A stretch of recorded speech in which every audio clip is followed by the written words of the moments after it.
Ideas don't come out fully formed. They only become clear as you work on them.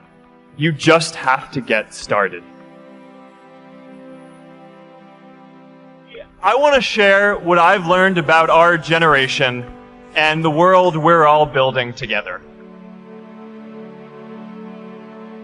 I'm here to tell you that finding your purpose isn't enough.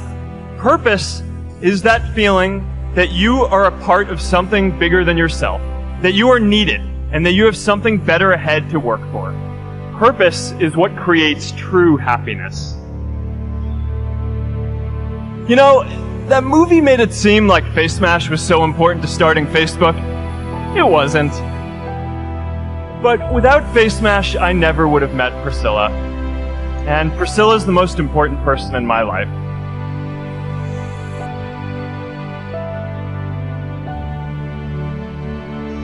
And a lot of people are feeling disconnected and depressed and are trying to fill a void in their lives.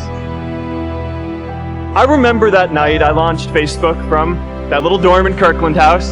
I went to Noakes with my friend KX, and I remember telling him clearly that I was excited to help connect the Harvard community, but one day someone would connect the whole world. The thing is, it never even occurred to me that that someone might be us. There were all these great big technology companies with all these resources, and I just assumed one of them would do it.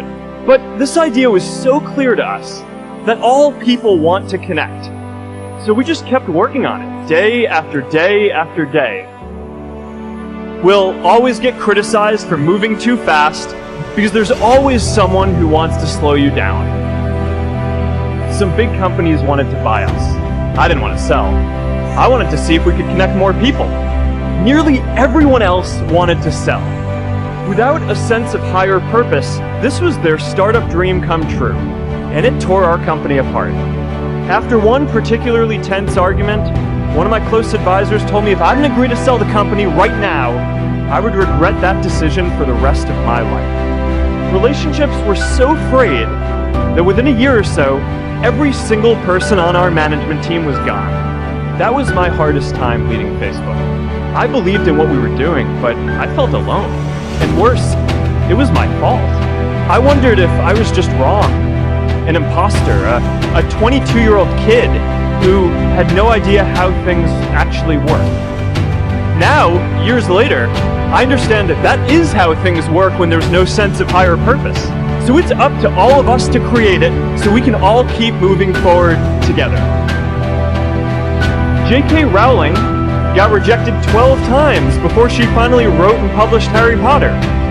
Even Beyoncé had to make hundreds of songs to get Halo. The greatest successes come from having the freedom to fail. Facebook wasn't the first thing I built. I also built chat systems and games, study tools and music players, and I'm not alone. The challenge for our generation is to create a world where everyone has a sense of purpose.